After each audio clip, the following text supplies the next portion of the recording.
चलिए शुरू करते हैं। आपको बता दूं फिर से, जो लोग नए व्यूवर्स हैं हमारे, कि सामान्य अध्ययन का रात 8 बजे डेली यह आप हमारा वीडियो देख सकते हैं। जो वीडियो छूट गए हैं प्लेलिस्ट में आपको मिल जाएंगे, या फिर डिस्क्रिप्शन बॉक्स में हमने लिंक दिए हुए हैं विभिन्न टेलीग्राम ग्रुप्स के। आप वहां पर ज्वाइन होकर के क्लिक करके ज्वाइन हो जाइए, और वहां भी नोटिफिकेशंस आपको आते रहेंगे, वीडियोस आते रहेंगे, पीडीएफ मिलती रहेगी। इसके अलावा हमारा सुबह का वीडियो देखना मत भूला करिए, जो सुबह 6 बजे तक आता है। करंट अफेयर्स और आपकी परीक्षाओं से जुड़ी तमाम, रोजगार से भी जुड़ी खबरें जो भी महत्वपूर्ण होंगी आपके लिए उसमें, और साथ ही साथ आपका जीके जीएस भी मजबूत होता जाएगा। तो वो वीडियो सुबह वाली भी देखना ना भूलें। अभी हमारा भूगोल और इतिहास का टॉपिक चल रहा है, बाद में दो जो है सेगमेंट्स लेकर चलेंगे। अभी भूगोल इतिहास। तो यूकान एवं नेल्सन नदी किस देश में बहती हैं? ये दोनों नदियां हैं, किस देश में बहती हैं? इसके लिए आपको मानचित्र में जाना होगा। तो मानचित्र में देखते हैं किस देश में बहती हैं। हमारे सामने ऑप्शन है कनाडा, मैक्सिको, यूएसए और ग्वाटेमाला। ये थोड़ा सा धुंधला हो गया आज, माफी चाहूंगा इसके लिए। फिलहाल आप कनाडा का जो मानचित्र है कनाडा का खोलकर देखिए, तो ये आपको एकदम बाएं साइड यूकॉन नदी दिखाई देगी बहती हुई, यूकॉन नदी। और दूसरी क्या थी? नेल्सन नदी।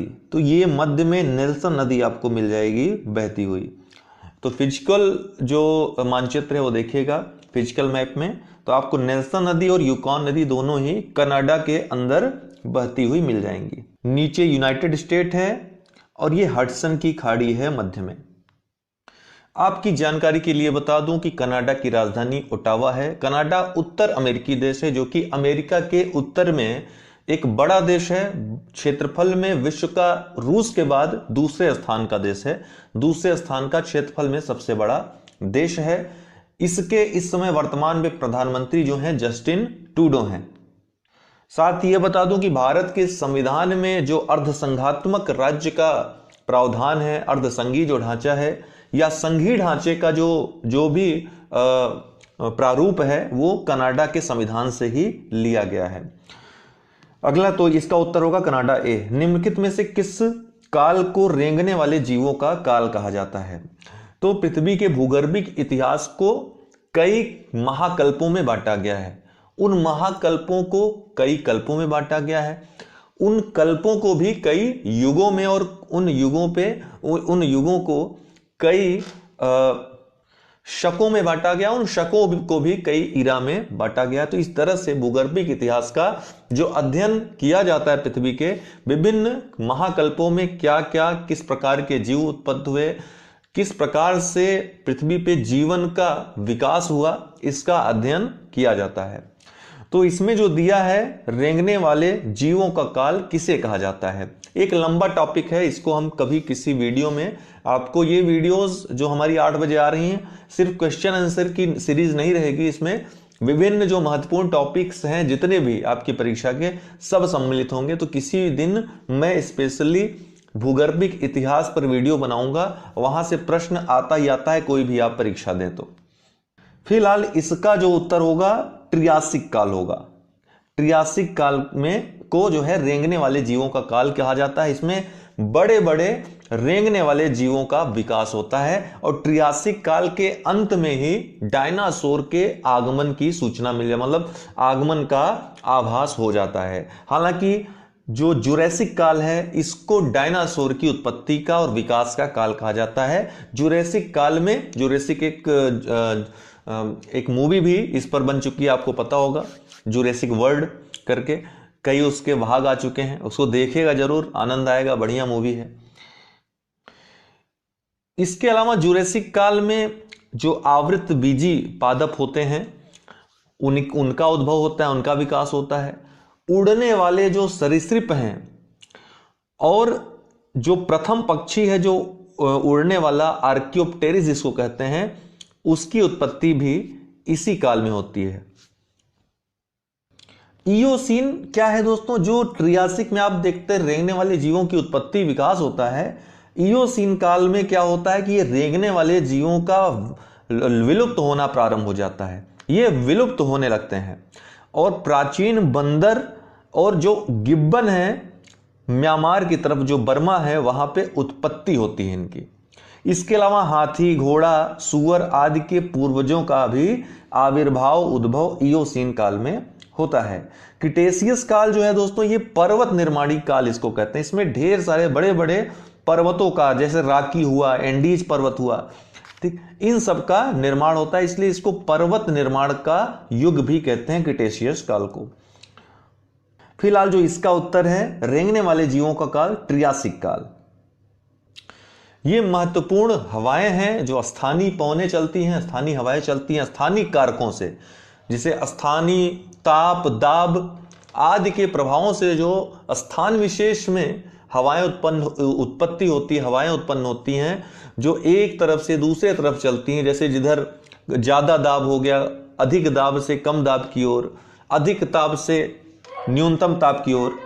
तो आपको बताना है कहां कौन सी स्थानीय पवन किस नाम से जाने, स्थानीय नाम भी उसका रखा जाता है। तो ब्लिजार्ड ये ठंडी हवा है, यूएसए में चलती है, संयुक्त राज्य अमेरिका में। बुरान ये साइबेरिया में प्रसिद्ध हवा है वहां की। हरमट्टन, इसको डॉक्टर हवा भी कहते हैं, ये गिनी की खाड़ी में बहती है। ये कहां, सहारा रेगिस्तान में उत्तर पूर्व तथा पूर्वी दिशा से पश्चिम दिशा में चलने वाली गर्म हवा है, जो अफ्रीका के पश्चिमी तट की आर्द्र वायु में शुष्कता लाती है, ठीक, जिससे मौसम सुहावना हो जाता है, स्वास्थ्यप्रद हो जाता है। और यही कारण है कि गिनी के तट पर इसको डॉक्टर हवा कहा जाता है। यह भी एक पूरा टॉपिक है, बढ़िया टॉपिक है, इसको भी हम एक वीडियो में कवर करेंगे, किसी वीडियो में। ढेर सारी स्थानीय हवाएं हैं भारत में भी, तो सबको एक वीडियो में देखेंगे। तो यही हरमट्टन गलत है, आल्प्स पर्वत पे नहीं बहती है, ये सहारा रेगिस्तान में बहती है, या गिनी की खाड़ी कह लीजिए, उसी तरफ ये बहती है हवा। ब्रिक फिल्टर ये ऑस्ट्रेलिया में, बिल्कुल सही है। तो इसका उत्तर होगा सी सुमेलित नहीं है, आल्प्स पर्वत नहीं, बल्कि यह सहारा रेगिस्तान में बहती है। पूर्वी घाट की सर्वोच्च चोटी कौन सी है? पूर्वी घाट मतलब भारत में आप जानते हैं, ये पश्चिमी घाट, ये पूर्वी घाट, ठीक। तो पूर्वी घाट की, पश्चिमी घाट की सबसे जो ऊंची चोटी है वो तो अनाईमुड़ी है, सही है, लेकिन यहां पूर्वी घाट पूछ रहा है। देखिए पूर्वी घाट में कभी कभी आपको विशाखापट्टनम पूछ लेगा। विशाखापट्टनम के स्थान पे अरायोकोंडा दे देगा, कभी कभी विशाखापट्टनम देगा। तो विशाखापट्टनम की चोटी, अरायोकोंडा की चोटी, दोनों एक ही हैं, दोनों पूर्वी घाट की सर्वोच्च चोटी हैं। तो पश्चिमी घाट की सर्वोच्च चोटी अनाईमुड़ी, पूर्वी घाट की सर्वोच्च चोटी विशाखापट्टनम की चोटी या अरायाकोंडा की चोटी। ये देख लीजिए, ये अनामलाई पर्वत है। इस पर्वत की सबसे जो ऊंची चोटी है वो है अनाईमुड़ी, जो 2695 मीटर इसकी ऊंचाई भी कभी कभी पूछता है। या पूरे दक्षिण भारत की यदि पूछे सबसे ऊंची चोटी कौन सी है, तो यही अनाईमुड़ी की चोटी दक्षिण भारत की भी सबसे ऊंची चोटी है। लेकिन पूर्वी घाट की सबसे ऊंची चोटी कौन सी है? सबसे ऊंची चोटी है अरायोकोंडा की चोटी, जो कि उत्तरी सरकार आंध्र प्रदेश के विशाखापट्टनम में स्थित है। इसको विशाखापट्टनम की भी चोटी कहते हैं। इसके बाद दूसरा स्थान आता है महेंद्रगिरी की चोटी, जो कि उड़ीसा में स्थित है। यह दूसरे स्थान की सबसे ऊंची चोटी है पूर्वी घाट की। हमारे तमाम पेड ग्रुप्स चल रहे हैं दोस्तों, आप व्हाट्सएप पे नीचे दिए गए नंबर पे संपर्क करके किसी पेड ग्रुप में जुड़ सकते हैं टेलीग्राम के लिए, विशेषकर प्री 2020 के लिए। और इसके अलावा टेस्ट सीरीज भी चल रही है, टेस्ट सीरीज आंसर राइटिंग आप ज्वाइन कर सकते हैं। जियोग्राफी ऑप्शनल वालों के लिए हम स्टार्ट करने वाले हैं आंसर राइटिंग, उसमें भी आप जुड़ सकते हैं। जल्द हम आज कल में घोषणा कर देंगे, तो उसमें भी आप जुड़ करके लाभ ले सकते हैं मुख्य परीक्षा के लिए। पहला प्रश्न है, सही कालानुक्रम क्या होगा? ये आयोग जो समितियां हैं, इनका सही कालानुक्रम पूछा है। सबसे पहले ये शिक्षा संबंधित समितियां हैं, ठीक है, वोट डिस्पैच, हरटोग समिति, सैडलर आयोग, ये सभी। तो शिक्षा संबंधित जो भी समितियां, आयोग थे, स्वतंत्रता के पहले, स्वतंत्रता के बाद जो प्रमुख थे, उनके बारे में, सबके बारे में बता दे रहा हूं, क्रम बता दे रहा हूं, और उनका समय बता दे रहा हूं। आपको याद रखना है, उसकी मेन बातें याद रखनी है। कोई भी परीक्षा आप IAS PCS कुछ भी दें, सब में इससे आगे, इससे अधिक नहीं पूछेगा। तो सबसे पहले जो पहला क्रम रहता है, क्रम से मैं बता रहा हूं, फिर उसके बाद प्रश्नोत्तर पे आऊंगा। सबसे पहले आपका आता है वुड्स का डिस्पैच। वुड्स का डिस्पैच सबसे पहले आता है। बोर्ड ऑफ कंट्रोल के चीफ रहते हैं वुड, उनकी अध्यक्षता में वुड्स का डिस्पैच 1854 में, ठीक है, जिसको भारतीय शिक्षा का मैग्ना कार्टा भी कहा जाता है। इसकी जो महत्वपूर्ण बातें थी, उच्च शिक्षा अंग्रेजी भाषा में हो, लेकिन साथ ही साथ देशी भाषाओं को प्रोत्साहन दिया जाए, इसके लिए गांवों में देशी भाषा पाठशाला स्थापित किया जाए। इसका उद्देश्य जो था देशी भाषा में शिक्षा देने का, वो ये था कि जो यूरोपीय ज्ञान है वो देशी भाषा के माध्यम से ही जन जन तक पहुंचाया जा सकता है, इसका यह उद्देश्य था। इसके अलावा इसने जो महत्वपूर्ण बात की, महिला शिक्षा की वकालत की। इसके अलावा कलकत्ता, बंबई और मद्रास में 3 विश्वविद्यालयों की स्थापना की बात की। बाद में 1857 की क्रांति के पहले पहले तक तीनों विश्वविद्यालय अस्तित्व में आ जाते हैं। इसके अलावा जो अन्य महत्वपूर्ण बात थी इसकी, प्रांतों में लोक शिक्षा विभाग की स्थापना करना। तो ये वुड्स के डिस्पैच की मुख्य बातें थी। लगभग इसकी सारी सिफारिशें मान भी ली गई, लागू भी कर दी गई थी। लेकिन बाद में कुछ समय बाद ये देखा गया कि वुड डिस्पैच में अगर कुछ कमियां हो तो उसका मूल्यांकन करके सही किया जाए, जिसके लिए हंटर की अध्यक्षता में, विलियम हंटर की अध्यक्षता में 1882 में एक हंटर कमीशन, हंटर आयोग बना, जिसमें 8 सदस्य थे। हंटर आयोग में 8 सदस्य थे। इसने मूल्यांकन किया वुड डिस्पैच का और कहा कि प्राथमिक शिक्षा को बढ़ावा देने के लिए भी कार्य करना चाहिए। इसके अलावा सबसे पहली बार इसी आयोग ने, हंटर आयोग ने ही प्राथमिक शिक्षा शारीरिक शिक्षा की बात की थी। आप एक बात अब ध्यान दीजिए, हम हंटर कमीशन की बात कर रहे हैं दोस्तों, हंटर कमेटी यहां पर लिखा है। ये हंटर कमेटी और हंटर कमीशन में हमेशा कंफ्यूजन लोगों को हो जाती है। हंटर आयोग या हंटर कमीशन वह शिक्षा संबंधित है जिसकी मैं चर्चा कर रहा हूं, 1882 में बना जो। लेकिन यह हंटर कमेटी दोस्तों, जलियांवाला बाग हत्याकांड जो हुआ था उसकी जांच करने के लिए, जो भारतीय आक्रोशित हो गए तो उसकी जांच करने के लिए अंग्रेजों ने कहा भैया आक्रोशित हैं, कोई बड़ा यह आक्रोश कुछ उग्र रूप न ले ले, इसके लिए कमीशन बना दिया कुछ समय ताकि लोगों को रिझाए रहे। बाद में इस कमेटी बना दी, हंटर कमेटी, कि लोगों को रिझाए रहे। और बाद में इस पूरे मामले की इसने क्या कर दी, लीपापोती कर दी। कुछ हुआ नहीं, लेकिन दिखाने के लिए बना दिया गया कि हम जांच करवा रहे हैं इस मामले की। बड़ा मामला था। हंटर कमेटी थी दोस्तों 1919 में जिसका गठन हुआ था, 1919 में जलियांवाला बाग हत्याकांड के बाद। यह हंटर कमेटी थी, हंटर समिति। और वह जो जिसकी मैं बात कर रहा हूं 1882-83 में वो डिस्पैच का जो मूल्यांकन करने के लिए बनाई गई थी, हंटर आयोग था वो, हंटर शिक्षा आयोग। ठीक, ये आप अपने दिमाग में डाल दीजिए। तीसरा जो आता है उसके बाद रैले कमीशन आता है। कर्जन जो कि भारत का बुरा ही चाहता था वो हमेशा, 1901-2 में वह रैले कमीशन की स्थापना करता है। शिमला में जाता है, वहां पर उसके मूड में कुछ आता है, दिमाग में कुछ आता है, कहता है चलो एक कमीशन बना देते हैं। रैले की अध्यक्षता में बना दिया, और जिसमें 2 भारतीय थे, याद रखिएगा, सैयद हुसैन और गुरदास बनर्जी। 2 भारतीय भी थे इसमें, सैयद हुसैन और गुरदास बनर्जी। इसने विश्वविद्यालयी शिक्षा पर, जो विश्वविद्यालय में दी जाने वाली शिक्षा है उस पर ही केवल ध्यान दिया था। इस समिति ने उसी संबंधित जो बातें थी, सिफारिशें थी, उसके बारे में सिफारिशें अपने दी थी। ठीक है ना। इसका प्राथमिक शिक्षा और माध्यमिक शिक्षा से कोई लेना देना नहीं था। इसी ने भारतीय विश्वविद्यालय अधिनियम 1904, इसी की सिफारिशों पर आधारित भारतीय विश्वविद्यालय अधिनियम 1904 अस्तित्व में आया, जिसमें आप जानते हैं कितनी महत्वपूर्ण बातें थी। भारतीयों के विरोध में, भारतीय भाषा के विरोध में सब कुछ था इसमें। यहां तक कि कर्जन ने मैकाले की शिक्षा नीति की घोर आलोचना की थी, उसके घोर विरुद्ध था वो। ठीक, तो यह रैले कमीशन था। उसके बाद आता है आपका 1917 में सैडलर आयोग, सैडलर कमीशन 1917, ये जलियांवाला बाग हत्याकांड के पहले आता है। ठीक, इसमें भी 2 भारतीय थे, आशुतोष मुखर्जी और जियाउद्दीन अहमद। देखिए, रैले कमीशन 2 भारतीय जो थे, सैयद हुसैन और गुरदास बनर्जी। सैडलर आयोग जो उसके रैले कमीशन के बाद आता है 1917 में, उसमें 2 भारतीय जो थे, आशुतोष मुखर्जी और जियाउद्दीन अहमद।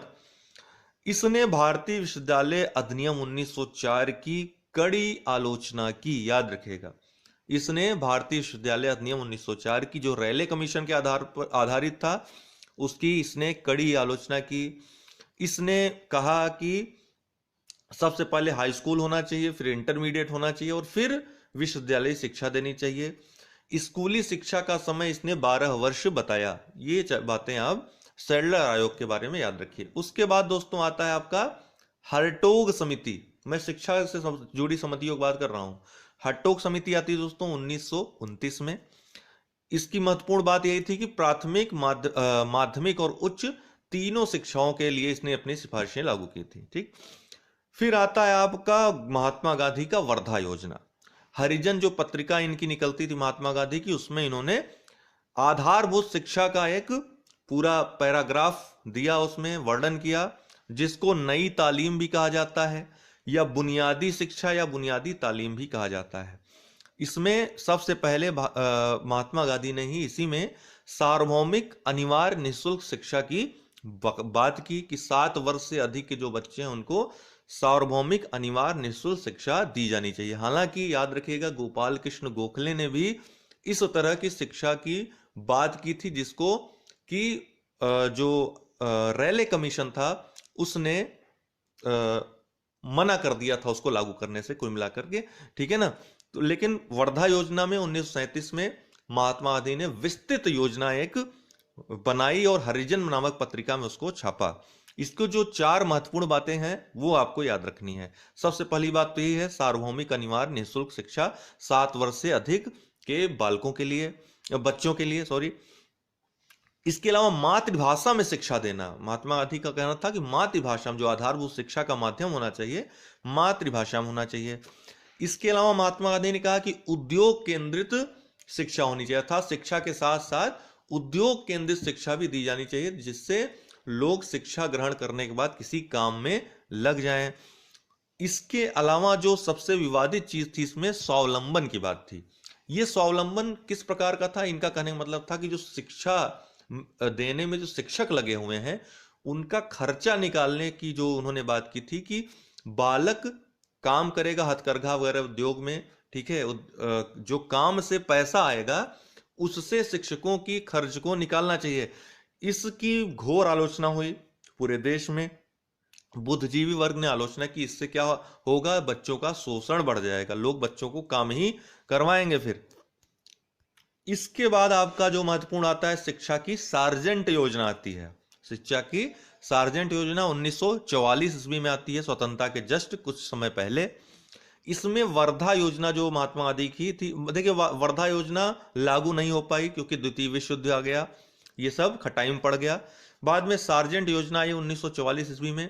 इसमें वर्धा की कुछ बातें लागू कर दी गई, लेकिन इसमें सिर्फ प्राथमिक शिक्षा की बात नहीं थी, बल्कि विश्वविद्यालय शिक्षा, तकनीकी शिक्षा, माध्यमिक शिक्षा, शारीरिक शिक्षा तक सभी प्रकार की शिक्षाओं की बात इसमें की गई थी।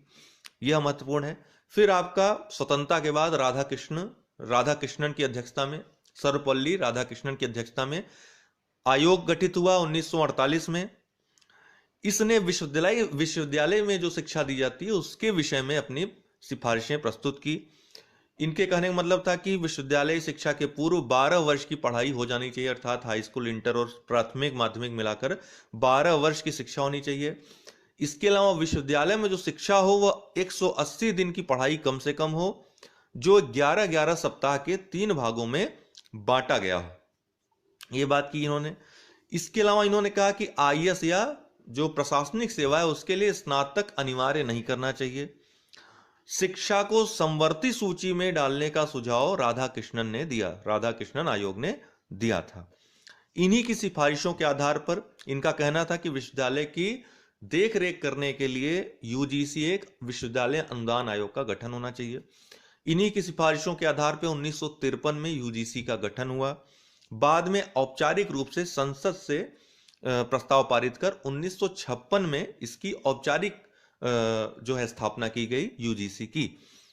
लास्ट में आता है आपका कोठारी आयोग 1964 में, ठीक है ना। इसने समग्र योजना एक प्रस्तुत की।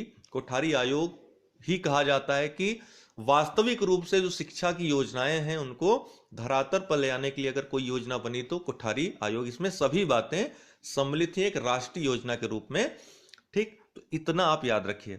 अब आते हैं प्रश्न पर। सबसे पहले हमने बताया वुड डिस्पैच 1854, तो पहला सबसे पहले हो जाएगा।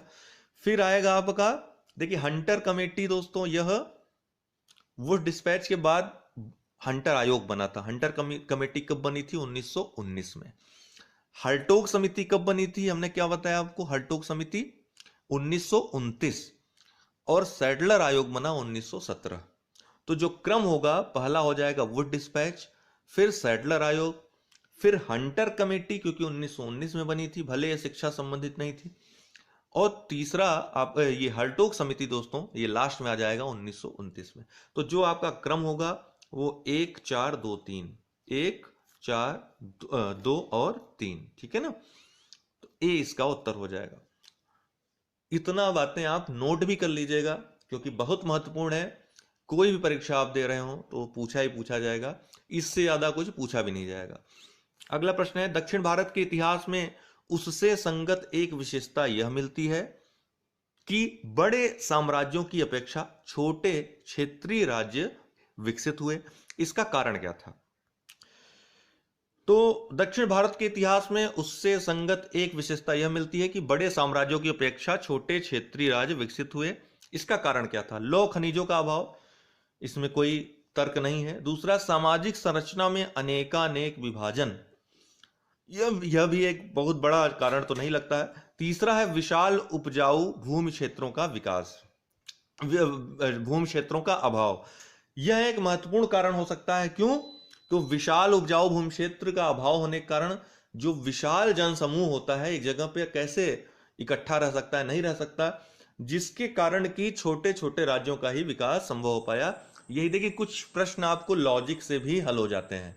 जरूरी नहीं कि तथ्य सारे प्रश्न आपको फैक्चुअल ही आए, लेकिन आपको थोड़ा दिमाग लगाना है। विशाल उपजाऊ भूमि क्षेत्र नहीं रहेगा, छोटे छोटे खंडों में रहेगा, तो छोटी छोटी जनसंख्या वहां निवास करेगी, छोटे छोटे राज्यों का विकास होगा। ठीक, तो यही सी इसका उत्तर होगा, विशाल उपजाऊ भूमि क्षेत्रों का अभाव। ठीक। तीसरा है, गुप्त काल में उत्तर भारतीय व्यापार किस पत्तन से संचालित होता था? गुप्त काल में उत्तर भारतीय व्यापार किस पत्तन संचालित होता था? तो दोस्तों, गुप्त काल में उत्तर भारतीय व्यापार ताम्र लिप्ति से, ठीक है ना, ताम्र लिप्ति। यह 5वीं शताब्दी में सबसे व्यस्त बंदरगाह भी था। एक प्रश्न आता है, पीसीएस पूछा भी गया था कि 5वीं शताब्दी का सबसे व्यस्त बंदरगाह भारत कौन सा? तो ताम्र लिप्ति था, ठीक है ना। और बंगाल में स्थित था। सबसे पहली बात तो ये बंगाल में स्थित था, याद रखिएगा, पूर्वी किनारे पे था, ठीक है ना। तो गुप्त काल में उत्तर भारतीय व्यापार बंगाल स्थित समुद्री पत्तन ताम्र लिप्ति से संचालित होता था, और यह 5वीं शताब्दी का सबसे व्यस्त बंदरगाह था। इसी बंदरगाह से एक महत्वपूर्ण घटना और होती है कि जो चीनी यात्री फाहियान था वो जलपोत पर सवार होकर स्वदेश वापस गया था, चाइना वापस गया था, ठीक है। तो याद रखिएगा, ताम्र लिप्ति। काव्य अव्यक्ति या काव्य और संगीत के माध्यम से या रूप में उर्दू का प्रयोग करने वाला पहला लेखक कौन था? अमीर खुसरो, मिर्जा गालिब, बहादुर शाह जफर या फैज? तो यह अमीर खुसरो था। ठीक, अमीर खुसरो से गाहे बिगाहे प्रश्न आते रहते हैं, UP PCS, UP triple SC, जो भी उत्तर प्रदेश में लोग अमीर खुसरो से बहुत प्रेम करते हैं। यहां पे कोई ना कोई प्रश्न अमीर खुसरो से पूछ ही लिया जाता है। तो अमीर खुसरो का जन्म उत्तर प्रदेश के एटा जनपद के पटियाली ग्राम में 1253 ईस्वी में हुआ था। यह जरूर याद रखिएगा सेंटेंस, इस सेंटेंस में एक प्रश्न छिपा हुआ है। पटियाली ग्राम, एटा जनपद। अमीर खुसरो सूफी संत निजामुद्दीन औलिया के शिष्य थे। तो किसके शिष्य थे? निजामुद्दीन औलिया के। उन्होंने अपने काव्य तथा संगीत का माध्यम से भारत की सूफी संस्कृति के निर्माण में महान योगदान दिया था। खुसरो ने अपनी रचनाओं में हिंदी एवं उर्दू के शब्दों का भी प्रयोग किया। इनकी जो प्रमुख रचनाएं थी दोस्तों, खजाइन उल फुतूह, आशिका, नूह सिपिहर, तुगलकनामा, ये सभी प्रमुख रचनाएं थी इनकी। इनको खड़ी बोली हिंदी का जन्मदाता भी कहा जाता है। दिल्ली सल्तनत के 6 महत्वपूर्ण सुल्तानों के समय यह रहे, उनके दरबार में रहे, विशेषकर अलाउद्दीन खिलजी के। इतनी बात आप याद रखिएगा अमीर खुसरो के बारे में। तो उर्दू का प्रयोग काव्य व्यक्त के रूप में सबसे पहले करने वाला लेखक अमीर खुसरो था। अब सही क्रम में लगाना है, फाहियान, इत्सिंग, मेगास्थनीज, ह्यूएन सांग। इसको सही देखिए। सबसे पहली बात यहां पे एक प्रश्न है, चाइना के जो यात्री आए उसको क्रम में आपको अगर लगाना हो तो आपको मैं बता दूं, क्रम उसका याद रखेगा, फासी हुई। फासी हुई से आपको याद रहेगा क्रम। सबसे पहले फाहियान, फिर संयुगन, अरे कहां चला गया, फासी हुई से याद रखेगा फाहियान, संयुगन, हुएनसांग और इत्सिंग। ठीक है ना, फाहियान, संयुगन, हुएनसांग और इत्सिंग क्रम से याद रखेगा। चीनी यात्रियों का क्रम है ये। तो देखिए सबसे पहले आया मेगास्थनीज सबसे पहले आया 304 से 299 ईसा पूर्व में। यह सेल्यूकस के राजदूत के रूप में आया था। किसके दरबार में आया था? तो चंद्रगुप्त मौर्य के राज दरबार में आया था। मेगास्थनीज ने चंद्रगुप्त के काल के, मौर्य काल के भारत से संबंधित अपने जो विचार थे, अनुभव थे, उसको इंडिका में लिपिबद्ध किया। इसकी पुस्तक का क्या नाम था? इंडिका नाम था। फिर दोस्तों आपका आता है फाहियान। मैंने बताया चीनी यात्रियों में सबसे पहले फाहियान आया। बाकी तीनों चीनी यात्री हैं, क्रम तो आपको याद है, फासी हुई। ठीक, तो जो सबसे पहले आता है फाहियान 399 से 414 ईस्वी में, जो चीन का बौद्ध भिक्षु था। यह गुप्त वंशी शासक चंद्रगुप्त विक्रमादित्य या चंद्रगुप्त द्वितीय के दरबार में आया था। उसने उस समय के भारत की सामाजिक, धार्मिक और आर्थिक स्थिति की जानकारी दी है। इसके बाद दोस्तों आता है आपका ह्वेनसांग, बौद्ध भिक्षु था। यह 629 से 643 ईस्वी के मध्य हर्षवर्धन के शासनकाल में भारत आया था।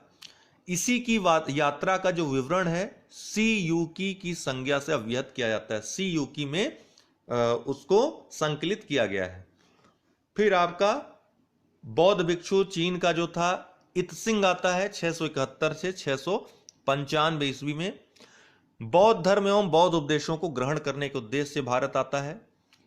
अपने साथ जो त्रिपिटक थे, सुत्त, विनय एवं अभिधम्म पिटक, इसकी लगभग 400 प्रतियां यह चीन ले गया था। तो यह पूछा जाता है कि कौन त्रिपिटकों को चाइना ले गया था या अपने देश ले गया, तो वह इत्सिंग था दोस्तों। ठीक है ना, तो इसका क्रम क्या हो जाएगा? सबसे पहले मेगास्थनीज अर्थात 3, फिर 1, फिर 4 और 2। इसका उत्तर हो जाएगा बी।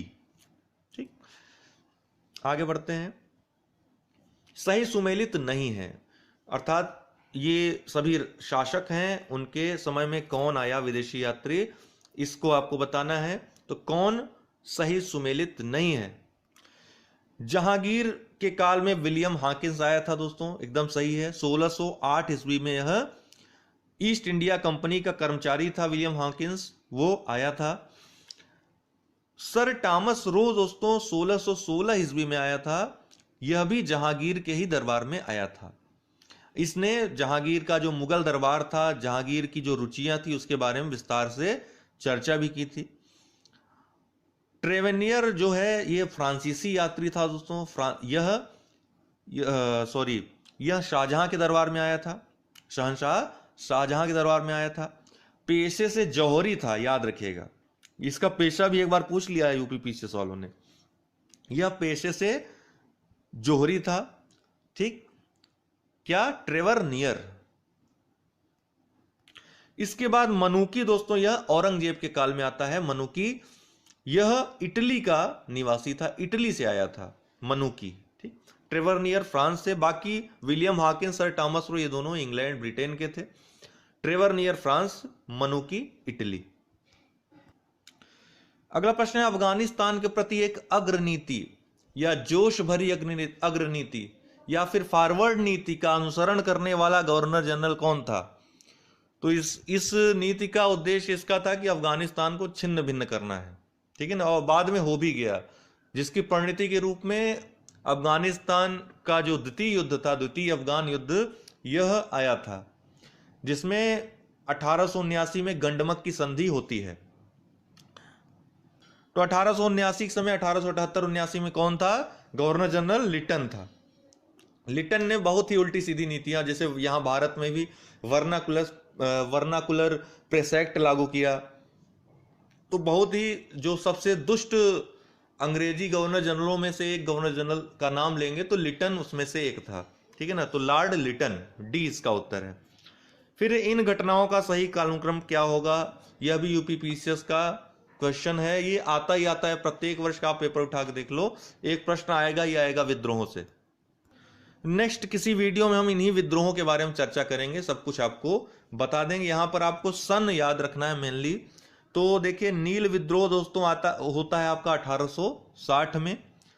फिर आपका संथाल विद्रोह जो होता है वह 1855-56 में। ठीक उसके बाद सिपाही विद्रोह होता है 1857 में। और दक्कन के जो दंगे होते हैं 1876 में होते हैं। दक्कन के दंगे 1876 में। तो सबसे पहले आपका संथाल विद्रोह 1855-56, फिर सिपाही विद्रोह 1857, फिर नील विद्रोह 1860 और फिर दक्कन के दंगे 1876। तो क्या हो गया 2 4 1 3, ये इसका आपका उत्तर हो जाएगा। ठीक, सन याद रखिएगा। कांग्रेस की प्रार्थना और याचिका की नीति अंततोगत्वा समाप्त हो गई। कांग्रेस की जो प्रार्थना और याचिका की नीति, देखिए उदारवादियों की नीति प्रार्थना और याचिका के माध्यम से अपनी मांगे मनवाना। अंग्रेजों को बहुत अच्छा समझते थे, उदारवादी समझते थे, और इसी आधार पे मांगे अपनी मनवाते थे अंग्रेजों। इनका कहना था कि उनसे प्रार्थना करेंगे, याचिका करेंगे तो हमारी मांगे धीरे धीरे मान लेंगे वो। तो यह जो नीति थी उदारवादियों की, इसकी कड़ी आलोचना के रूप में, कड़े प्रतिरोध के रूप में उग्रवादियों का उदय होता है, जिसमें लाल बाल पाल का नाम प्रसिद्ध है। ठीक है, लाल में लाला लाजपत राय, बाल बाल गंगाधर तिलक और पाल बिपिन चंद्र पाल, ये तीन। तो यहां पर अरविंद घोष के नेतृत्व में, तिलक के नेतृत्व में, लाला लाजपत राय के नेतृत्व में या फिर महात्मा गांधी के नेतृत्व में। तो देखिए कांग्रेस की प्रार्थना और याचिका की नीति समाप्त हुई लाला लाजपत राय के नेतृत्व में।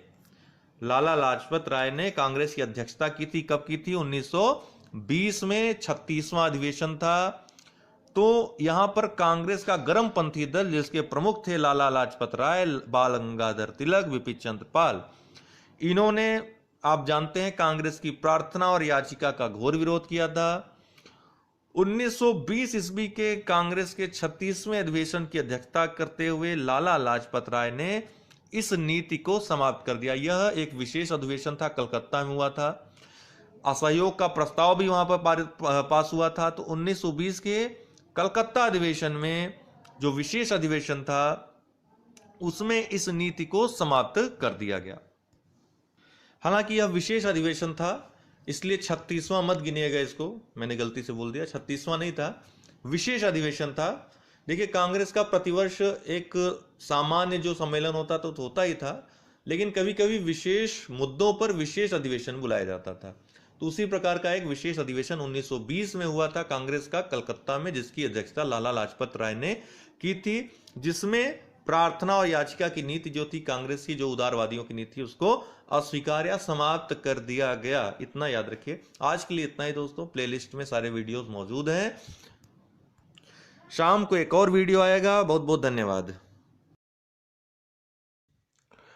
सिविल सेवा परीक्षा में आप बैठ रहे हैं, उसमें सफल होना चाहते हैं तो 2 चीजें तो आपको अपनानी ही पड़ेंगी, कोई और विकल्प नहीं है। वो 2 चीजें हैं, नियमितता और दूसरा प्रतिबद्धता।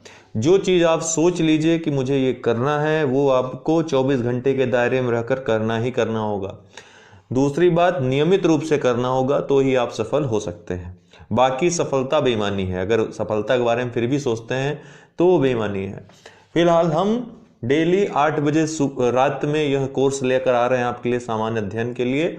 आपसे उम्मीद मैं इतना करता हूं कि आप कोई भी वीडियो मिस मत करिए, किसी भी स्थिति में रहिए, इसको अवश्य आप देखिए। दूसरा, हमारा जो वीडियो आता है सुबह के समय आता है, उसका टाइमिंग अभी मैंने फिक्स नहीं किया, लेकिन संभवतः 6 बजे के पहले ही, सुबह 6 बजे के पहले वो आ जाएगा। एक अखबार आपको पढ़ने की आवश्यकता नहीं पड़ेगी, न्यूज़पेपर पढ़ने की आवश्यकता नहीं पड़ेगी। जो महत्वपूर्ण खबरें हैं आपकी परीक्षा से जुड़ी वो डिस्कस हो जाएंगी। साथ ही साथ उससे जुड़ी जो जीएस जीके की खबर है वो भी मैं साथ में दूंगा। और इसके अलावा परीक्षा से जुड़ी जो ब्रेकिंग न्यूज़ेज होती हैं वो भी उसमें आपको मिल जाया करेंगी। तो ये वीडियोस आप, विशेषकर यह रात वाला वीडियो तो बिल्कुल नहीं छोड़ना है। और करंट अफेयर्स से भी आप हमेशा जो है रूबरू होते रहेंगे, करंट अफेयर्स भी आपका तैयार होता रहेगा। इसके लिए सुबह वाली वीडियोस भी आप डेली देखिए। चलिए शुरू करते हैं। भूगोल और इतिहास इस सीरीज में भी चल रहा है। इसको समाप्त करने के बाद नेक्स्ट 2 सेगमेंट और भी लेकर हम चलेंगे। इसी तरह 2-2 करके समाप्त करेंगे। निम्नलिखित कथनों पर विचार कीजिए। सतलज नदी मानसरोवर झील के समीप स्थित राकसताल से निकलती है। बिल्कुल सही है, मानसरोवर झील के पास स्थित राकसताल से निकलती है। दूसरा, यह रोहतांग दर्रे के पास से भारत में प्रवेश करती है। यह गलत है। देखिए, रोहतांग दर्रा और शिपकीला दर्रा ये दोनों ही हिमाचल प्रदेश में स्थित हैं। चलिए आपको मानचित्र के माध्यम से समझाते हैं। देखिए, ये है मानसरोवर झील और इसी के समीप स्थित है राकसताल झील। यहीं से ये सतलज नदी निकलती है, लेकिन ये रोहतांग दर्रे से प्रवेश न करके ये शिपकीला दर्रे से प्रवेश करती है। यहाँ जहाँ ये प्रवेश कर रही है यहाँ पर शिपकीला दर्रा है, इस शिपकीला दर्रे से ही प्रवेश करती है। दोनों ही दर्रे, रोहतांग और शिपकीला, ये दोनों ही हिमाचल प्रदेश में स्थित हैं। यहाँ आपको मानसरोवर झील के पास एक और हिमनद दिखाई पड़ रहा होगा, बोर खाचो हिमनद। इसी बोर खाचो हिमनद से सिंधु नदी निकलती है। ये ऐतिहासिक नदी सिंधु नदी यहीं बोर खाचो हिमनद से निकलती है। यहीं मानसरोवर झील के पास ही, मानसरोवर झील जो है इसी के पास आंगसी ग्लेशियर स्थित है। आंगसी ग्लेशियर यहीं पर स्थित है, आंगसी ग्लेशियर। यहां से प्रसिद्ध ब्रह्मपुत्र नदी निकलती है आंगसी ग्लेशियर से। तो ये बातें आपको याद रखनी चाहिए। इसके अलावा एक और प्रसिद्ध दर्रा है बड़ा लाचा दर्रा, यह भी हिमाचल प्रदेश में स्थित है। तो बड़ा लाचा, रोहतांग और शिपकीला दर्रा यहाँ पर लिखा नहीं है, लेकिन शिपकीला दर्रा आप यहाँ समझिए कि सतलज नदी जहाँ प्रवेश कर रही है ये शिपकीला दर्रे से ही प्रवेश करती है। शिपकीला दर्रा है जो कि जास्कर जो श्रेणी है हिमालय की, वहाँ से प्रवाहित होती है। तो इसका जो उत्तर होगा केवल एक सही है, तो ए इसका उत्तर हो जाएगा।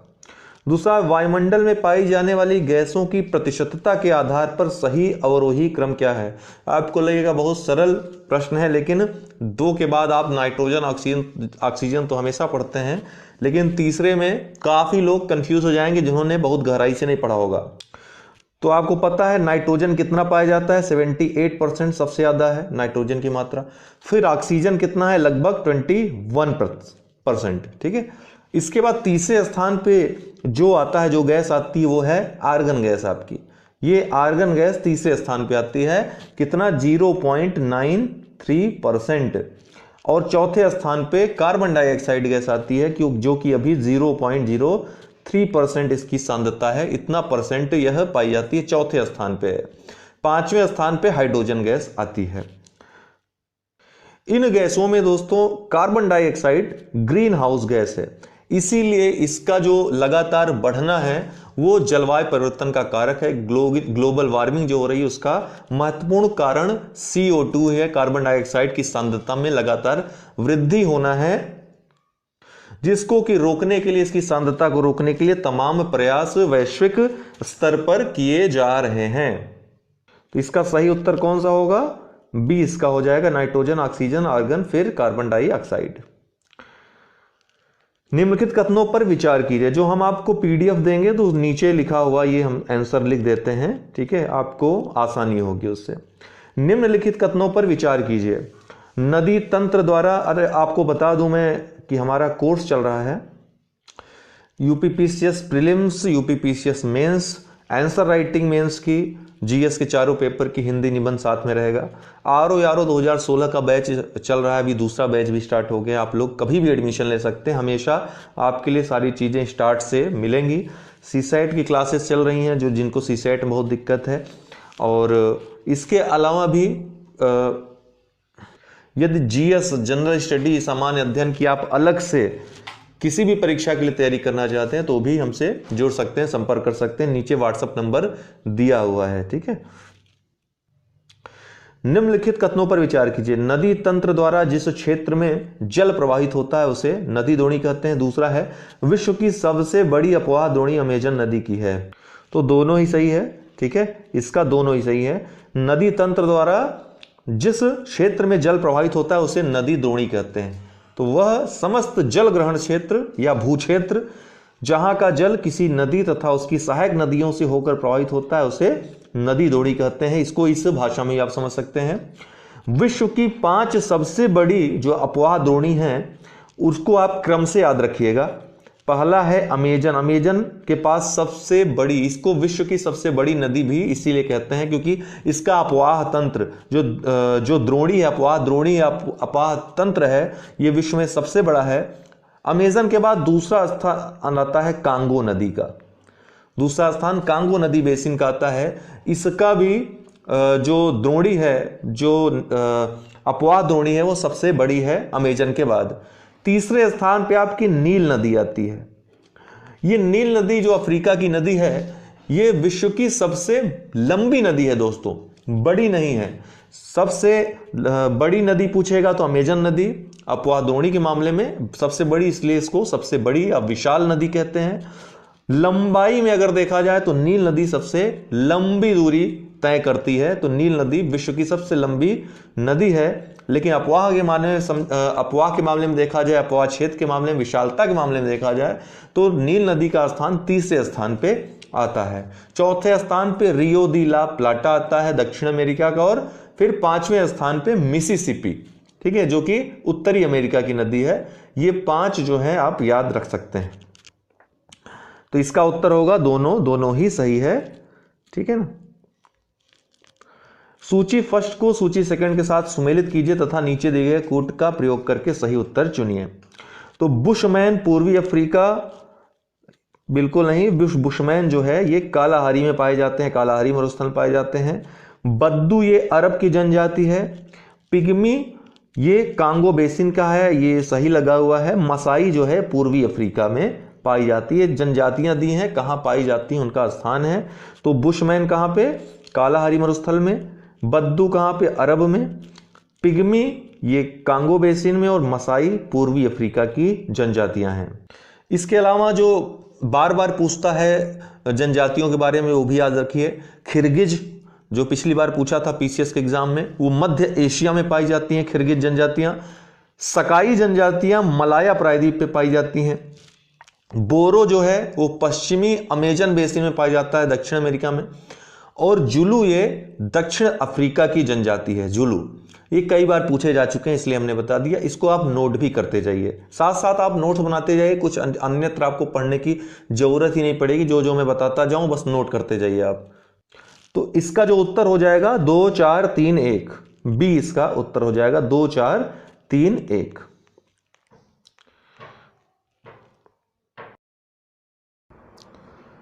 दोस्तों नमस्कार, स्वागत है आपका लेट्स क्रैक यूपी एग्जाम्स में। और डेली 8 बजे रात के इस वीडियो में मैं सामान्य अध्ययन का संपूर्ण कोर्स करा रहा हूं आपको, जिसमें आपका क्या क्या हो गया है मैं बता दूं आपको कि इतिहास संपूर्ण हो गया है, मतलब एमसीक्यू भी हो गया है, और एक कंप्लीट वीडियो इतिहास की प्रीलिम्स के लिए हो गया है। इतना पढ़ लीजिए, इतिहास में कुछ भी नहीं पढ़ना है आपको।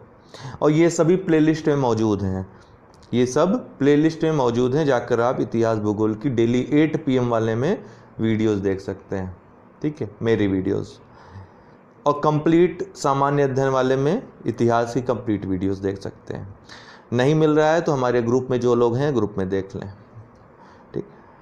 दूसरा TCS जो ग्रुप था हमारा पुराना ग्रुप, उसमें आप देख सकते हैं।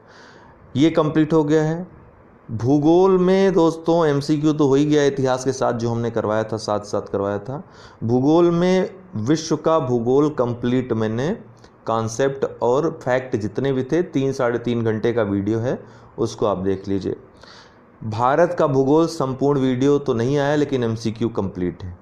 इसके अलावा इकोनॉमिक्स का एक वीडियो आया है फैक्चुअल, 2 और वीडियो उसमें आने हैं, तो वो मैं बहुत जल्द आपके पास ले आऊँगा, ठीक है, आपके सामने ले आऊँगा। तो ये 2 वीडियोस अभी आने बाकी हैं इकोनॉमिक्स के। विज्ञान प्रौद्योगिकी का MCQ कंप्लीट है, उसका कंप्लीट वीडियो भी कंप्लीट है। कंप्लीट वीडियो मतलब एक ही वीडियो में रसायन, जीव, भौतिक, ये तीनों ही विज्ञान एक ही वीडियो में कंप्लीट है। वो भी वीडियोस आप इसी तरह देख सकते हैं प्लेलिस्ट में जा कर के। तीसरी जो चीज़ कंप्लीट हुई है और क्या हुआ है, पर्यावरण पारिस्थितिकी का हमने MCQ कंप्लीट करवाया है, कॉन्सेप्चुअल वीडियो बाकी है और एक ही वीडियो में कंप्लीट करा देंगे इसको भी। इकोनॉमी का भी एक ही वीडियो में ले आऊँगा, उस एक वीडियो में पर्याप्त रहेगा, सब कुछ आपका इकोनॉमी में रहेगा, बाकी कॉन्सेप्चुअल आते रहेंगे। पॉलिटी का एक वीडियो भी MCQ है, पॉलिटी का चल रहा है, पॉलिटी का एक पूरा कंप्लीट वीडियो ले आएंगे। पॉलिटी के MCQ के बाद एक ही आपका सेक्शन बचेगा इकोनॉमी, तो उसका MCQ और साथ में कंसेप्ट वाला एक वीडियो बीच में ले आ देंगे। ठीक है, जितने भी फैक्ट जितने भी पूछे जाते हैं, बाकी जो बचा रहेगा इसी डेली 8 बजे रात वाली वीडियो में आप देख लीजिएगा। ठीक है, आप सब कुछ मिल जाएगा। बाकी करंट अफेयर्स के लिए सुबह वाला 8:30 बजे वाला वीडियो परीक्षा खबरी आपके लिए बहुत उपयोगी है, उसको देखना मत भूला करिए। उस नियम बना लीजिए कि हमको परीक्षा खबरी 10-15 मिनट देखना ही देखना है। इसके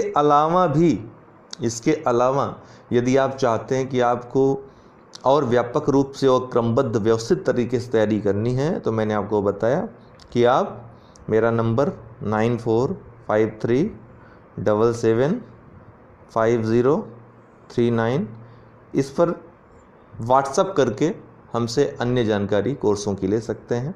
ठीक है, दूसरी बात है कि अनअकैडमी लर्निंग ऐप आप लोग डाउनलोड इंस्टॉल कर लें। ये लर्निंग ऐप है, इसको इंस्टॉल करने से फ़ायदा होगा। यहाँ पर सर्च करेंगे कोई भी आप जिस चीज़ की आप तैयारी करना चाहते हैं, जैसे UPPSC, UPSSC सब्सक्रिप्शन लेना चाहते हैं तो एक साथ सब्सक्रिप्शन ले लीजिए 1 साल या 2 साल का। वहाँ पर रेफरल कोड मांगेगा, रेफरल कोड में UD10 आप लोग इस तरह से टाइप करके एडमिशन ले लीजिए, आपको छूट मिल जाएगी वहाँ पे। प्लस मेरे थ्रू आप जाएंगे तो मेरा ये दायित्व तो हो जाएगा कि आपको वहाँ पर सारी चीज़ें सही से प्रोवाइड हो। आपको नंबर मैंने दे ही दिया है, कोई भी दिक्कत आने पे हमसे संपर्क करें। यहाँ फ़ायदा आपको ये मिलेगा 1 वर्ष या 2 वर्ष जब तक का सब्सक्रिप्शन लेंगे, UPPSC, UPSSC में जितने कोर्सेज हैं, जितने भी एग्ज़ाम्स हैं, जितने भी सब्जेक्ट्स हैं, math, reasoning, GS, GK, Hindi, सब इंग्लिश, सब कुछ आपको यहाँ पर एक बार के सब्सक्रिप्शन में मिलेगा। जितने 1 वर्ष के लिए लिया है या 2 वर्ष के लिए लिया है, अनलिमिटेड। इसके अलावा जो भी वीडियो आप वहाँ पर देखते हैं, प्लस में वहाँ पर आपको PDF भी डाउनलोड करने का ऑप्शन मिलता है, PDF डाउनलोड कर सकते हैं। बाकी क्विज वगैरह भी प्लस कोर्स का हिस्सा होती है, तो प्लस सेक्शन में जाइएगा प्लस कोर्स में, तो आपको इस तरह से ये प्लस कोर्स सब्सक्रिप्शन है, वहाँ पे सब्सक्रिप्शन आप कर सकते हैं और लाभ ले सकते हैं विस्तृत कोर्स का। ठीक है, फिलहाल चलिए शुरू करते हैं आज का पॉलिटी के जो क्वेश्चंस हैं। अब तक सब लोग आ भी गए होंगे, जो लोग स्ट्रीमिंग देर से आए हों वो बैक करके देख लिया करें, और अपलोड तो हो ही जाती है ये। तो राज्य के नीति निर्देशक तत्वों के विषय में निम्न तथ्यों पर विचार कीजिए। पहला है, ये न्यायोचित होते हैं, इनके हनन पर न्यायालय द्वारा इन्हें लागू कराया जा सकता है। दूसरा है, इनका उद्देश्य देश में सामाजिक एवं आर्थिक लोकतंत्र की स्थापना करना है। तो इसमें से कौन सा सही है? एक सही है, 2 सही है, दोनों सही है, दोनों गलत है। आप अपने उत्तर तुरंत दे दें। लाइव में ज़्यादा मैं आपको समय देता हूँ, इसमें कम दूंगा। तो इसका जो उत्तर हो जाएगा केवल 2 सही है, क्योंकि ये न्यायोचित नहीं होते। न्यायोचित मतलब इनको लागू करवाने के लिए न्यायालय नहीं जाया जा सकता, प्रवर्तनीय नहीं है। ठीक, और बाकी दूसरा सामाजिक एवं आर्थिक लोकतंत्र की स्थापना करते हैं। नीति निर्देशक, ये निर्देशक सिद्धांतों के रूप में, अर्थात राज्य अगर कोई कार्य करेगा, कोई योजना बनाए, कोई नियम बनाए, तो इनसे निर्देश ले, इसलिए नीति निर्देशक तत्व बनाए गए हैं। ठीक है, तो केवल 2 इसका सही होगा। अगला है, क्षेत्रीय परिषदों के विषय में निम्न कथनों पर विचार कीजिए। क्षेत्रीय परिषदें सांविधिक निकाय हैं। इस कानून ने देश को 4 क्षेत्रों में विभाजित किया है। केंद्र सरकार का गृह मंत्री सभी क्षेत्रीय परिषदों का पदेन अध्यक्ष होता है। तो इसका जो है दोस्तों, क्षेत्रीय परिषदें सांविधिक निकाय, देखिए ये शब्द देखिएगा, सांविधिक है, संवैधानिक नहीं है। संवैधानिक निकाय वो निकाय होते हैं जिनका वर्णन संविधान में होता है, किसी अनुच्छेद में होता है वर्णन, तो संवैधानिक निकाय हो जाएंगे। लेकिन यहाँ पे सांविधिक निकाय लिखा, अर्थात इनका विधि द्वारा कानून बना करके निर्माण किया गया है। तो क्षेत्रीय परिषदें सांविधिक निकाय है, बिल्कुल सही है। इसका गठन जो है संसद के अधिनियम द्वारा, राज्य पुनर्गठन अधिनियम 1956 के द्वारा किया गया था और 4 क्षेत्रों में नहीं बल्कि 5 क्षेत्रों में विभाजित किया गया था। ठीक है, 5 क्षेत्रीय परिषदें बनाई गई थी और गृह मंत्री क्षेत्रीय परिषदों का अध्यक्ष होता है और प्रत्येक राज्य के मुख्यमंत्री जो होते हैं, जो इस क्षेत्रीय परिषद में शामिल होते हैं राज्य, क्रमानुसार 1 वर्ष की अवधि के लिए परिषद के उपाध्यक्ष के रूप में कार्य करते हैं। बाद में एक और क्षेत्रीय परिषद बनाया गया, पूर्वोत्तर परिषद अधिनियम 1971 के द्वारा वो बनाया गया था, पूर्वोत्तर परिषद, न कि इस अधिनियम के अधीन। ठीक, तो इसका जो है केवल 1 और 3 सही हो जाएगा, दूसरा गलत हो जाएगा।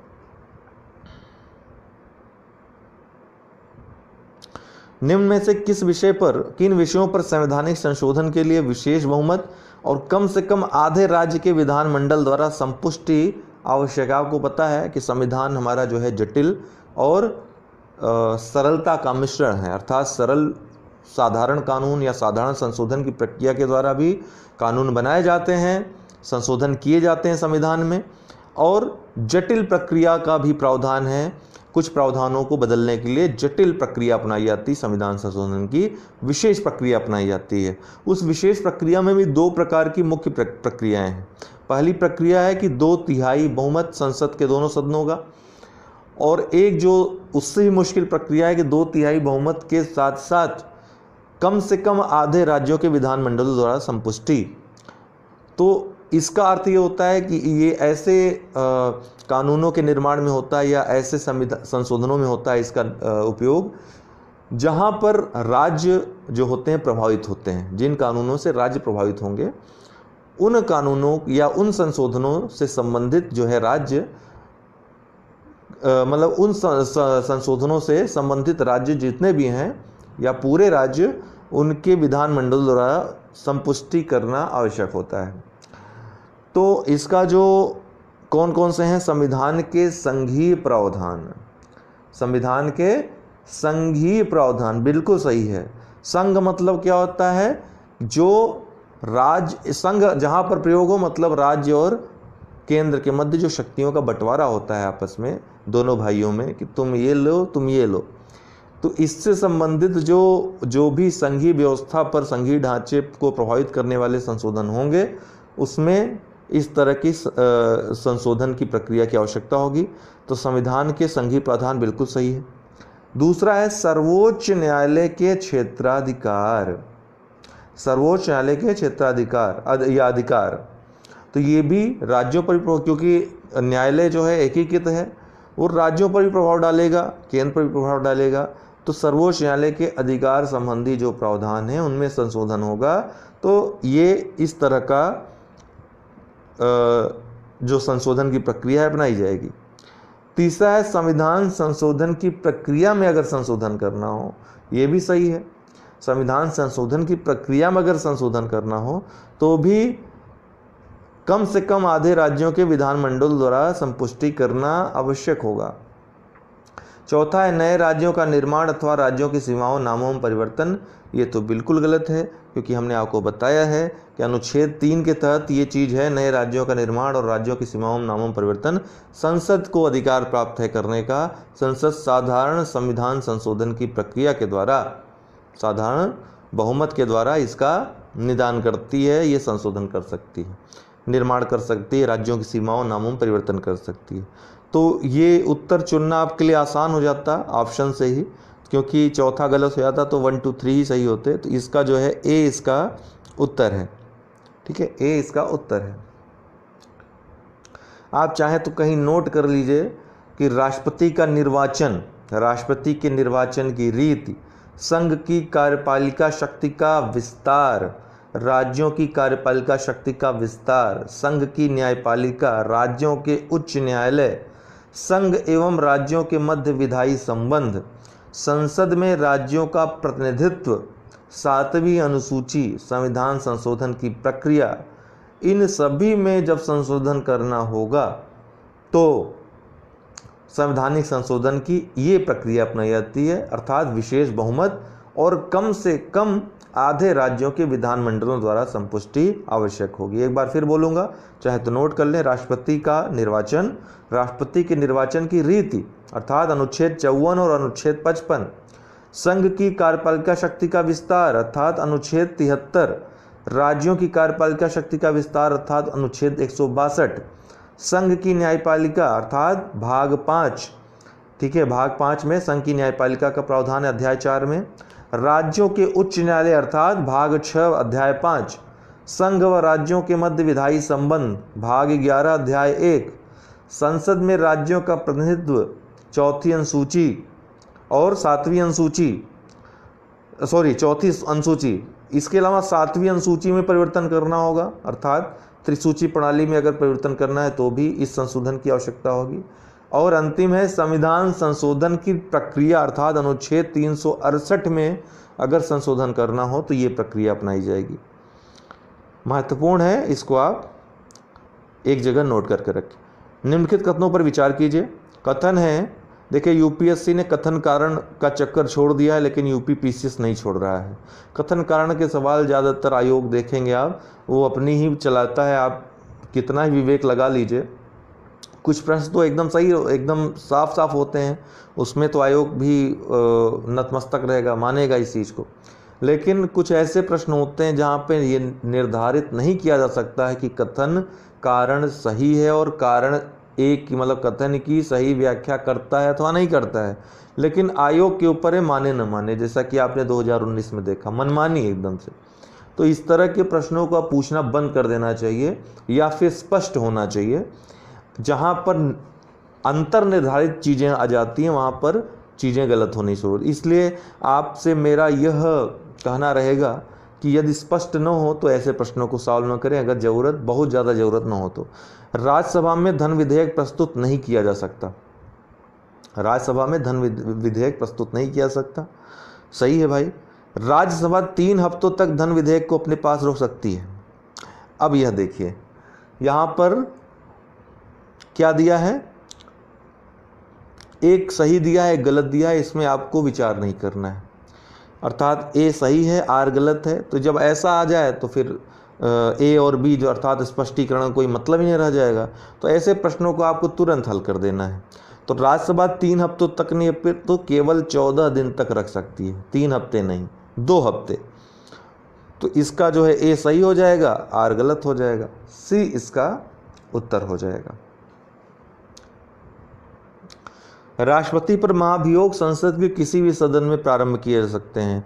आपको एक बात बता दूं दोस्तों, 2-3 दिन पहले हमने अनुच्छेदों पर चर्चा की थी। वो वीडियो अगर आप नहीं देखते हैं, अन्यत्र देख लीजिए, बात अलग है। किसी बहुत सारे वीडियोस पड़े हैं यूट्यूब पे अन्य टीचर्स के भी, लेकिन अगर आप केवल हम ही से पढ़ रहे हैं तो मैं आपको कहूँगा कि वो वीडियो आप अवश्य देखें। उसमें अनुच्छेदों पर चर्चा है, उससे बाहर कुछ आपको समझना बूझना नहीं है। वो सब कंप्लीट मैंने एनालिसिस किया है, प्रीलिम्स मेंस दोनों के लिए आपके लिए महत्वपूर्ण है, ठीक है। व्यापक रूप से एनालिसिस किया है, 1 घंटे का वीडियो है। अनुच्छेद 82 या 100 तक मैं पहुँचा हूँ उसमें। इसके बाद नेक्स्ट वीडियो मेरा आएगा, उसमें कंप्लीट कराएंगे, तो उसको आप अवश्य देख लें। अगला प्रश्न है, राष्ट्रपति पर महाभियोग संसद के किसी भी सदन में प्रारंभ किए जा सकते हैं। अच्छा, इन आरोपों पर संसद के 1/3 सदस्यों जिस सदन में आरोप लगाए गए हैं, अर्थात जिस सदन में आरोप लगाए गए हैं उस सदन के 1/3 सदस्यों के हस्ताक्षर होने चाहिए। बताइए भैया, बहुत बढ़िया प्रश्न है ये। तो राष्ट्रपति पर महाभियोग किस में दिया है? अनुच्छेद 61 में दिया है, आर्टिकल 61 में महाभियोग की प्रक्रिया दी है कि राष्ट्रपति पर महाभियोग चलाने की प्रक्रिया क्या होगी। यह प्रक्रिया संसद द्वारा चलाई जाने वाली अर्ध न्यायिक प्रक्रिया है, ये जान लीजिए आप, जो राष्ट्रपति द्वारा संविधान के अतिक्रमण किए जाने पर चलाया जाता है। संविधान के अतिक्रमण के आधार पर चलाया जाता है, बड़ी जटिल प्रक्रिया है ये, ठीक है। तो इन आरोपों पर सदन के 1/3 सदस्यों, तो ये दोस्तों ये सही है स्टेटमेंट, किसी भी सदन में प्रारंभ किए जा सकते हैं। और इन आरोपों पर सदन के 1/3 सदस्यों के हस्ताक्षर होने चाहिए, ये गलत है। बल्कि 1/4 सदस्य, जिस सदन द्वारा ये आरोप लगाया गया है कि संविधान का अतिक्रमण किया है, महाभियोग लाया जाता है, उस सदन के 1/4 जो सदस्य हैं उनके हस्ताक्षर ऐसे प्रस्ताव पे होने चाहिए। ठीक है ना। तो पहला जो है सही है, दूसरा गलत है, केवल ए इसका उत्तर हो जाएगा। एक बात ध्यान देने वाली बात है दोस्तों यहाँ पे कि राष्ट्रपति के चुनाव में कौन भाग लेता है पता है आपको? राष्ट्रपति का जो चुनाव होता है उसमें संसद के दोनों सदनों के निर्वाचित सदस्य, याद रखिएगा, संसद के दोनों सदनों के निर्वाचित सदस्य जिनका निर्वाचन हुआ है, मनोनीत सदस्य नहीं भाग लेते हैं। दूसरी बात है विधान सभाओं के, विधान परिषद नहीं शामिल होती, विधान सभाओं के निर्वाचित सदस्य, और दिल्ली और जो पांडिचेरी या पुदुचेरी है उसकी विधानसभाओं के निर्वाचित सदस्य इसमें भाग लेते हैं। लेकिन राष्ट्रपति का जो महाभियोग होता है उसमें केवल संसद के दोनों सदनों के सदस्य भाग लेते हैं, निर्वाचित हो या फिर मनोनीत हो। ये चीज आप ध्यान दीजिएगा।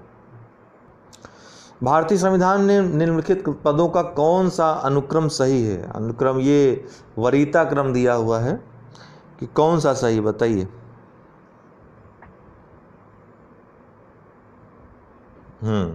अब बताएं।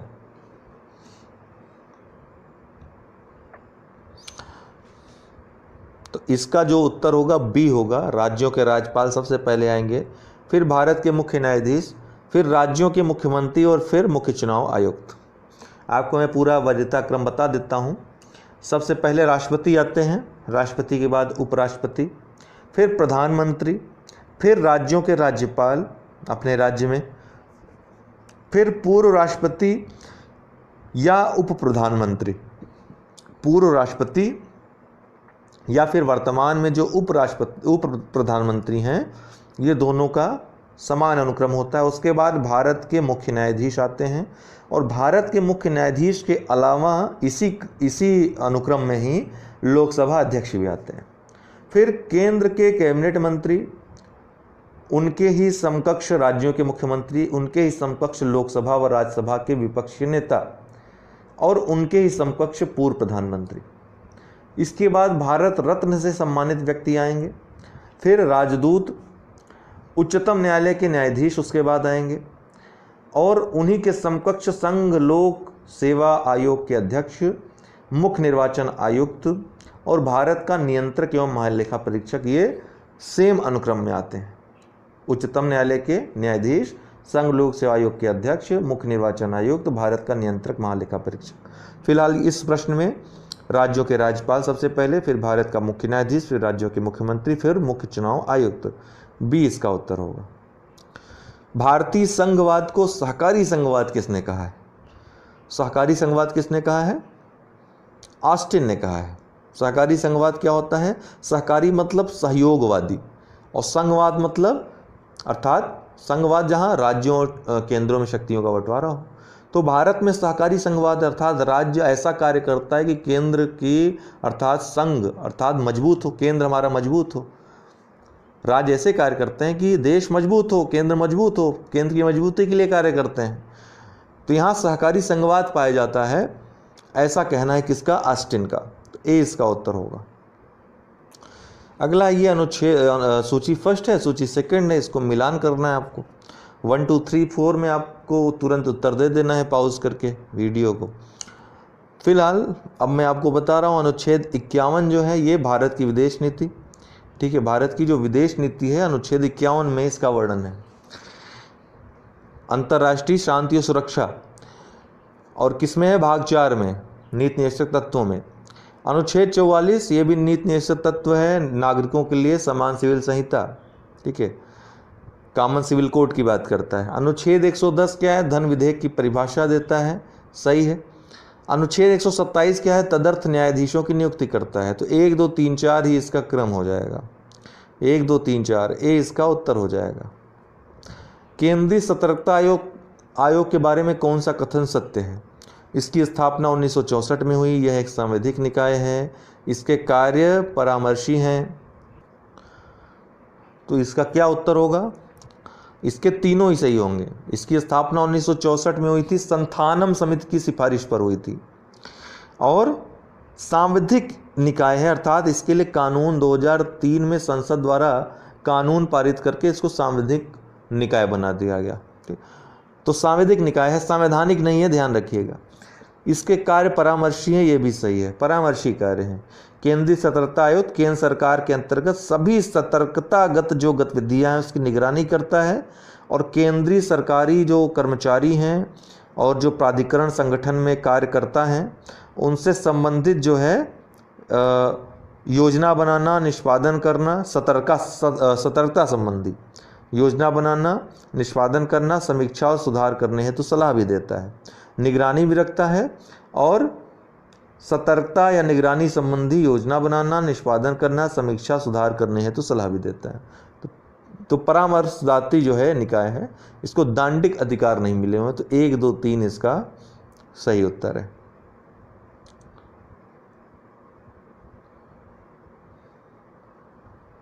अच्छा, ये विभिन्न राज्य हैं और राज्यसभा में स्थान, राज्यसभा में स्थानों का आवंटन अनुसूची 4 में दिया हुआ है। तो ये राज्य उत्तर प्रदेश आपका भी राज्य इसमें सम्मिलित है। तो बताएं इसका कौन सा उत्तर होगा? शायद ऑप्शन देखने के बाद आपके लिए आसान हो जाए।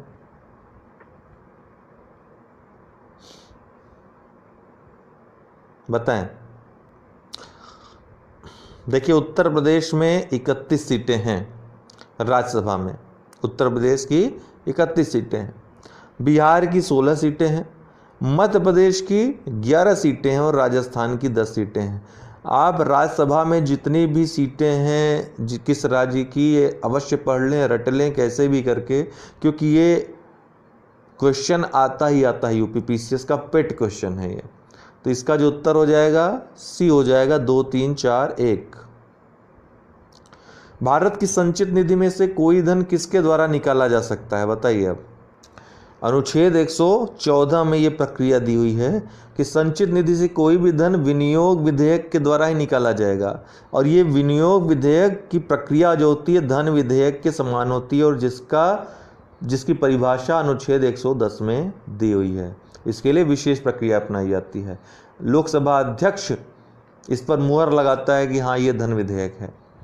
ठीक, तो संचित निधि से धन निकाला जाएगा तो विनियोग विधेयक के द्वारा ही संसद के द्वारा निकाला जाएगा। ये इसका उत्तर है। निम्नलिखित में से कौन सा युग्म सही नहीं है? ये विभिन्न संविधान संशोधन है। कल ही मैंने वीडियो दिया था, आप लोग जरूरी वीडियो नहीं देखते हैं दोस्तों। कल हमने जो वीडियो दिया था आप देखें, उसमें मैंने संविधान संशोधनों की चर्चा की है, महत्वपूर्ण संविधान संशोधनों की चर्चा की है। तो 97वां संविधान संशोधन 2011 यही पहला ही सुमेलित नहीं है। सहकारी समितियां इसके द्वारा, इस संविधान संशोधन के द्वारा सहकारी समितियों को संवैधानिक दर्जा दिया गया। संविधान में भाग 9 का ख जोड़ा गया, भाग 9 का ख जोड़ा गया संविधान में। इसके अलावा 61वां संविधान संशोधन मताधिकार की आयु 21 से घटाकर 18 वर्ष की गई, बिल्कुल सही है। 7वां संविधान संशोधन राज्यों का पुनर्गठन किया गया, बिल्कुल सही है। 100वां संविधान संशोधन भारत बांग्लादेश की सीमा पर भूमि आदान प्रदान समझौते का अनुपालन से संबंधित है। लेकिन 97वां संविधान संशोधन यहाँ पर गलत दिया हुआ है, ये सहकारी समितियों से संबंधित है, न कि उड़िया शब्द की जगह उड़िया कहा किया गया। ठीक, तो ये नाम में परिवर्तन जब भी किया जाए तो कोई नंबर नहीं दिया जाएगा दोस्तों, ध्यान रखिएगा। जब नाम राज्य के नाम में परिवर्तन किया जाएगा तो संसद को अधिकार प्राप्त है, वो साधारण संशोधन की प्रक्रिया के द्वारा ये संशोधन कर सकती है, बदलाव कर सकती है। इसके लिए संविधान संशोधन की ज़रूरत 368 के तहत नहीं पड़ती है, और इसलिए जो संशोधन होता है उसको कोई नंबर नहीं दिया जाता है। अब इन पर विचार करें, बहुत अच्छा प्रश्न है। कार्मिक लोक शिकायत एवं पेंशन मंत्रालय, योजना मंत्रालय नाम का कोई मंत्रालय है नहीं, जिसको अभी काट दीजिए। परमाणु ऊर्जा विभाग, अंतरिक्ष विभाग, इनमें से कौन सा भारत के प्रधानमंत्री के अधीन है? भारत का प्रधानमंत्री के अधीन कौन सा विभाग होता है, बताएं। तो परमाणु ऊर्जा विभाग और अंतरिक्ष विभाग, ये दोनों जो है भारत के प्रधानमंत्री के अधीन होते हैं। सी, केवल 3 और 4 इसका उत्तर होगा। ठीक है। अगला है लोकसभा का कार्यकाल किसी भी परिस्थिति में बढ़ाया नहीं जा सकता है। एक बार में 6 महीने तक के लिए बढ़ाया जा सकता है। आपातकाल की घोषणा के दौरान एक बार में 1 वर्ष तक के लिए बढ़ाया जा सकता है। आपातकाल की घोषणा के दौरान एक बार में 2 वर्ष तक के लिए बढ़ाया जा सकता है। उम्मीद है आप लोग सही उत्तर देंगे इसका। अच्छा प्रश्न है। तो इसका जो उत्तर होगा दोस्तों, ये सी होगा। आपातकाल की घोषणा जब हो, अर्थात आपातकाल जब लागू है, चालू है, तो उस दौरान एक बार में 1 वर्ष तक के लिए बढ़ाया जा सकता है। ध्यान दीजिएगा, आपातकाल की घोषणा के दौरान एक बार में 1 वर्ष तक के लिए बढ़ाया जा सकता है। इस तरह से इसको आगे जब तक आपातकाल है तब तक 1-1 वर्ष बढ़ाया जा सकता है। ठीक, पहली बात तो ये हुई। दूसरी बात, जब आपातकाल समाप्त हो जाए, आपातकाल की घोषणा जब वापस ले ली जाए या समाप्त हो जाए आपातकाल, तो अगले 6 महीने से अधिक, अर्थात जिस दिन आपातकाल समाप्त हो रहा है, घोषणा हो रही है, उसके अगले 6 महीने से अधिक ये लागू नहीं रहेगा। अर्थात ये जो 1 वर्ष बढ़ाने की जो प्रक्रिया है, आपातकाल के बाद 6 महीने तक ये लागू रह सकती है, उससे अधिक नहीं। ठीक है, तो इसका सी उत्तर होगा। निम्नलिखित में से कौन सा युग्म सुमेलित नहीं है? तो कौन सा युग्म सुमेलित नहीं है? अनुच्छेद 153, 156, 159, 155, इनमें से एक सुमेलित नहीं है। तो कौन सा है सुमेलित नहीं? तो इसमें जो है डी सुमेलित नहीं है। अनुच्छेद 155 जो है राज्यपाल की नियुक्ति से संबंधित है। ठीक है, और राज्यपाल को हटाना या हटने की जो प्रक्रिया है, ये अनुच्छेद 156(2) के तहत दिया गया है कि राज्यपाल राष्ट्रपति को संबोधित करके अपने हस्ताक्षर सहित लेख द्वारा अपने पद का त्याग कर सकता है। राज्यपाल प्रसाद पर्यंत कार्य करता है राष्ट्रपति की। राष्ट्रपति नियुक्ति भी करता है और कभी भी उसको हटा सकता है। राष्ट्रपति को यह अधिकार है, उसकी कोई विशेष प्रक्रिया नहीं अपनाई जाती राज्यपाल को हटाने की। तो केंद्र के प्रतिनिधि के रूप में वो आता है और राष्ट्रपति के प्रसाद पर्यंत कार्य करता है। अनुच्छेद 155 राज्यपाल की नियुक्ति का प्रावधान है। अमूमन 5 वर्ष के लिए होती है, लेकिन उसके पहले भी राष्ट्रपति के प्रसाद पर्यंत है वो, चाहे जब वो हटा दिया जाए। अनुच्छेद 153 राज्यों के राज्यपाल का वर्णन करता है। राज्यों में प्रत्येक राज्यपाल का, राज्य का एक राज्यपाल होगा। अनुच्छेद 156 राज्यपाल की पदावधि का वर्णन करता है कि राज्यपाल का पद कितने वर्ष तक होगा, पद की अवधि का वर्णन करता है। अनुच्छेद 159 राज्यपाल द्वारा शपथ ग्रहण की बात करता है। तो राज्यपाल का शपथ, जैसा कि हमने बताया कि अनुसूची 3 में नहीं है बल्कि अनुच्छेद 159 में है। अनुच्छेद 156 में ही राज्यपाल की पदावधि का चर्चा है कि राज्यपाल की पदावधि अमूमन 5 वर्ष के लिए होगी, लेकिन राष्ट्रपति को संबोधित कर अपने हस्ताक्षर सहित लेख द्वारा उसके पहले भी जब चाहे पद त्याग कर सकता है, कोई बात नहीं रखा है उसको। अगला महत्वपूर्ण प्रश्न जो बहुत ज़्यादा आता है आपकी परीक्षा में, ये स्थानीय स्वशासन से संबंधित समितियां हैं, पंचायतों के लिए बनाई गई समितियां हैं। आपको पता है कि अनुच्छेद 40 में नीति नियंत्रक तत्वों के अंतर्गत ग्राम पंचायतों के गठन का निर्देश दिया गया है राज्यों को। तो उससे संबंधित सरकारों द्वारा समितियां बनाई गई। बलवंत राय मेहता समिति 1957 में बनाई गई इससे संबंधित। ये क्रम से याद रखिएगा, क्रम से भी आता है। तो बलवंत राय मेहता समिति 1957 बनाई गई। इसने त्रिस्तरीय जो वर्तमान में व्यवस्था है, ग्राम पंचायत, क्षेत्र पंचायत या क्षेत्र समिति और जिला पंचायत, इसका इसने सुझाव दिया था। 1959 में राजस्थान के नागौर जिले में पंचायत व्यवस्था शुरू हुई, लेकिन तब पंचायतों को संवैधानिक दर्जा नहीं दिया गया था और पंचायतें उतनी ज़्यादा प्रभावी नहीं हो रही थी। उसके बाद अशोक मेहता समिति बनाई गई। अशोक मेहता समिति 1979 में नहीं बल्कि 1977 बनाई गई थी। तो यही गलत है, पूछा सुमेलित नहीं ना, तो यही सुमेलित नहीं है। इसने द्विस्तरीय व्यवस्था की बात की, अर्थात ग्राम स्तर पे और जिला स्तर पे, क्षेत्रीय स्तर पे इसने नहीं सुझाव दिया था 1977 में। उसके बाद GVK राव समिति बनी 1985 में और LM सिंघवी समिति बनी 1986 में। LM सिंघवी समिति की महत्वपूर्ण भूमिका रही। इसने संवैधानिक दर्जा देने का की बात कही थी और बहुत ही असरदार तरीके से कही थी। और उसके बाद 73वां संविधान संशोधन 1992 के अंतर्गत अनुच्छेद 9 जोड़ा गया भारतीय संविधान में और पंचायतों को संवैधानिक दर्जा दिया गया। इसके अलावा अनुसूची 11 जोड़ी गई जिसमें पंचायतों के विषय के संदर्भ में है।